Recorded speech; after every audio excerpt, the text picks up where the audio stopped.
So why is it that some businesses understand psychology so well that literally they say a few words and people lose their mind and just buy from them? If you want to know that, go ahead and check out part 2 of the Personal MBA. This is business psychology.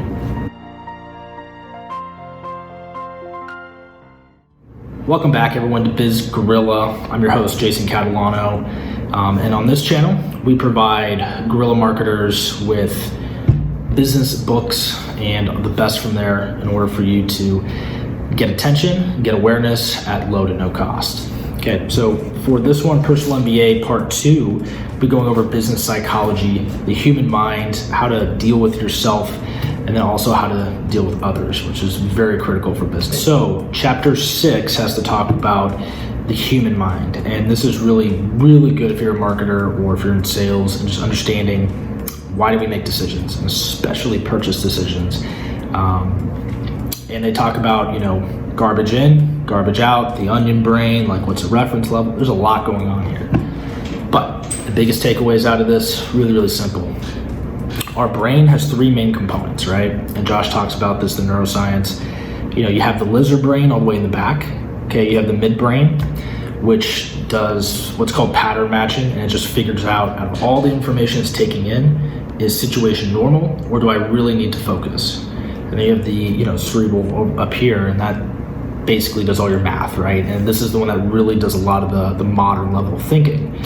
And what Josh is saying in the book is that we don't really use this part a whole lot. We still operate under the hindbrain and the midbrain, vast majority, because we want to conserve energy. It takes a lot of energy having to always think, right? Think about doing calculus. That's a lot of work for your brain. Versus, you go to a football game and you can see a play unfold. If you've seen it 1,000 times, it's within your left-right limits. All of a sudden you see a guy break open, you go, oh, that's a touchdown, right? That has to do with the midbrain understanding that when there's a certain pattern, we're probably going to be able to predict a certain result. Okay, so this is where Josh really does a good job of just saying, when you think about marketing, everything for people is within a left and a right limit, right? Everything's within these limits, and it's just a thermostat. And if whatever message you're sending is within this limit, we kind of just, our brains take it in and says, okay, I kind of know what the result's going to be. And it just passes through the night. It's like not a threat, it's not an opportunity, something I've seen before, move on. Okay, so what he's saying is, how do we hijack that from people, right? Well, we see it all the time. Kardashians, right? They do this all the time. In fact, there's one right now, I think, with Kylie Jenner and Black Lives Matters, right? There was a photo where it was clearly photoshopped, okay? And you could not see the poster in the back, right? There's no shadow for the poster. But what she's doing is just this, right? It's something that doesn't match our left-right limits. We're like, why would she do that, right? Like, what's going on here, right? That doesn't make sense. It's not logical. And so that's a way to kind of hijack the brain a little bit, is you have to understand what is in the left-right limits. That's why it seems like everything's getting crazier and crazier, whether from the media, from the news, from movies. It's because if it's not crazy, it falls within these limits, we don't pay attention to it. It just seems normal, okay? And in order to get attention and get awareness, you gotta be outside normal. So the other parts about this part with the human brain have to do with things like contrast, right? We think compare and contrast, but it should really be contrast then compare. And the reason why is because we look for differences amongst things we can see more than we look for similarities. So we look for differences in terms of what's in front of us. And really where we see this in terms of the book, he mentions, if you go to Nordstrom and you see a $1,000 blazer, what he's saying is that $1,000 blazer, probably not gonna sell many of those. They don't really care. But compared to a $300 blazer, the $300 blazer seems like a way better option. It seems way more valuable, right? It seems like they're both about the same quality, but this one's $300, right? The reality is, even that $300 blazer, you could probably go to like Goodwill and get it for like $100. But we don't know that. We don't see it. It's not in front of us, right? We can only see the information in front of us, right? So one of the things he talks about in terms of marketing is you're always having to have people have these contrasts, right?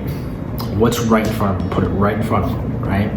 And And I just love that imagery of being in Nordstrom, right? And then you see the ties and the shoes, and they put all these kind of together into one perfect outfit that's $3,000. And then there's another one that's like really good outfit, and it's only like $600. They're not gonna sell many of the 3,000, they don't care. But if that's all we see, this $600 sure seems like a deal.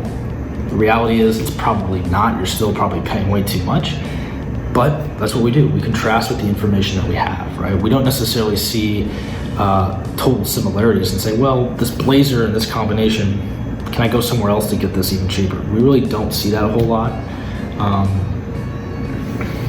And they hijack that. They understand that from a marketing perspective, that's how we view the world. Next, he talks about how loss aversion mentally is way more important than gain. Okay, we really don't like losing what we have. And in terms of the real world, we see this with the messaging of defund the police. It's not a good message, right? We're saying take away from somebody. We don't really like taking away. We really like giving, right?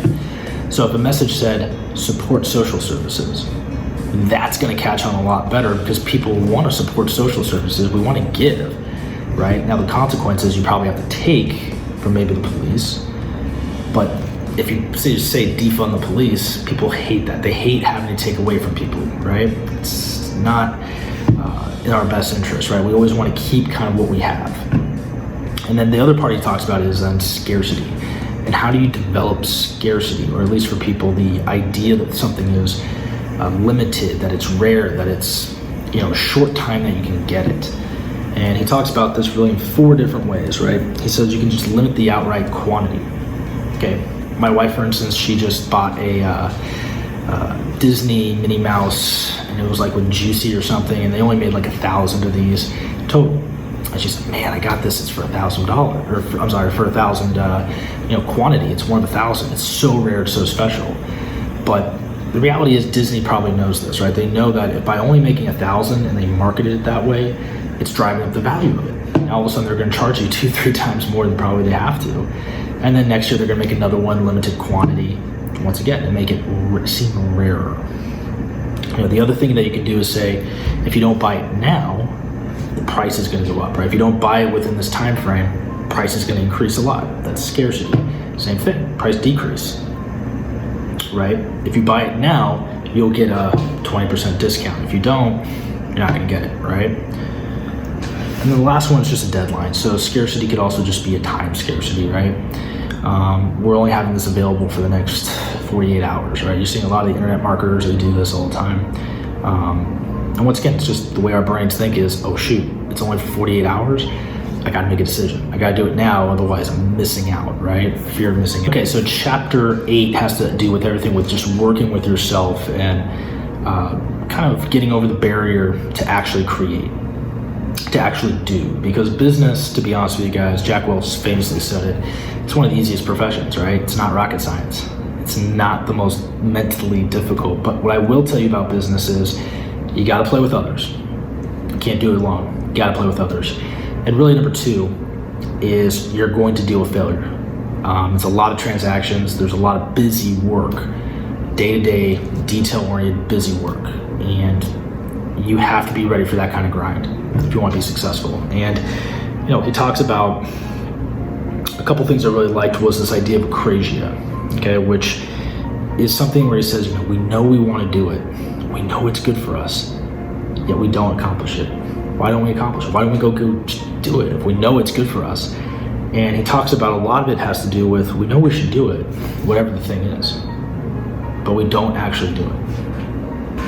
Why do we fear it so much? It's just a little bit of energy and effort. The rewards could be absolutely outstanding, but why do we do that? And he says the 4 things you need. You have to define your task. Okay, what is the true task in nature? You have to desire or want it, right? If you don't really want something, if you don't really desire it, you're probably going to find an excuse mentally to not do it. You want to conserve energy, right? So if you really want to start a business, you'll find a way to overcome, right? Then he says, okay, we know we should do it. So there's an emotional pull that says, I really should do it. I really should get out of bed at 5:30, go work out. I really should go call all these leads, right, to develop more sales. Like, I know I should because I trust the process. I know it's probably going to work, but there's that 1% that where it might not work. Interesting. And we always talk about emotional resistance. Maybe you had a bad time with this previous, maybe you had a bad time, bad experience with, making calls, for instance, or something like that. Okay, got to overcome it. And the two things I also learned while I was in the military was prioritizing and making sure you hit your most important tasks for the day, and then also thinking about the next action. So in terms of most important, when you're dealing with yourself, you have to prioritize. You have to be able to look at your schedule and say, look, I have to get this most important thing done. For long-term results, got to get this done. And you just got to put it in your calendar and say, look, this has to get done today. Put it early when you're at your most highest energy, whenever you really create one thing a day. That's it, one thing a day. And I thought that was really important to really put that in there, that when you're dealing with yourself, we overestimate sometimes how much we can accomplish in a day. So prioritize one thing a day. And then next action. This was always one of my favorite things was, anytime you have a meeting or something like that, we used to always say, okay, now that we did all this and we just reviewed what we just talked about, what is the next concrete action to get the ball rolling? And then once you accomplish that, it's like, well, what's the next action? And you keep building on the next action to stay action oriented. Okay, so chapter 9 has to do with working with others. And the two biggest things I really got from this chapter was the idea of power being pretty fluid, actually, right? The idea of power is, you have influence over people in certain circumstances. So like, for instance, my first boss when I worked at a tech company here in Silicon Valley, he was really good at finance. He was my boss, so obviously in that space, he has a tremendous amount of power and influence over me and my day-to-day schedule. But he would come to me all the time and ask for nutritional advice or ask for, gambling for football, because I used to be pretty good at that. And he used to always ask me those things. And I'm like, isn't that interesting, right? Power dynamics, what can you influence? So I always just focus on what can I influence, what can I be exceptionally good at, and influence people in a positive manner. And that is the definition of power. Whatever the rank structure is, if you know something really, really well, people are going to defer to you on your influence. And then the other thing I really, really liked about this was just talking about communication overhead, how in large businesses especially, most of your work is just done communicating with all these other different various groups to be on the same page, versus as a small business, as a guerrilla marketer, like when you get down to like the really, really small businesses, 90+% of your day is about action and doing. Like you really don't have that communication overhead. It's one of the biggest advantages that you do have. Also, if you work at a bigger business, we talk about commander's intent, right? You can't micromanage, but what you can do is tell people, look, I trust in your abilities, right? I know you're trained, and this is the reason why, right? This is not only just the mission, but the reason why we're doing it, bigger picture, so that if you have to make decisions on your own, you can do it knowing what I'm thinking, right?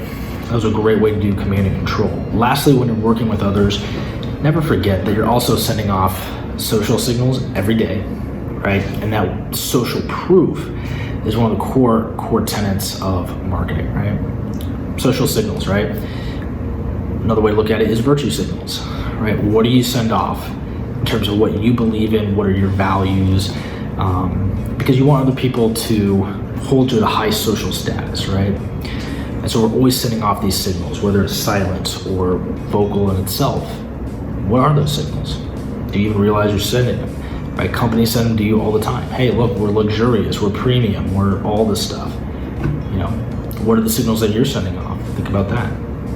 And then social proof, right? From a marketing perspective, you got to think about other people follow other people that they trust.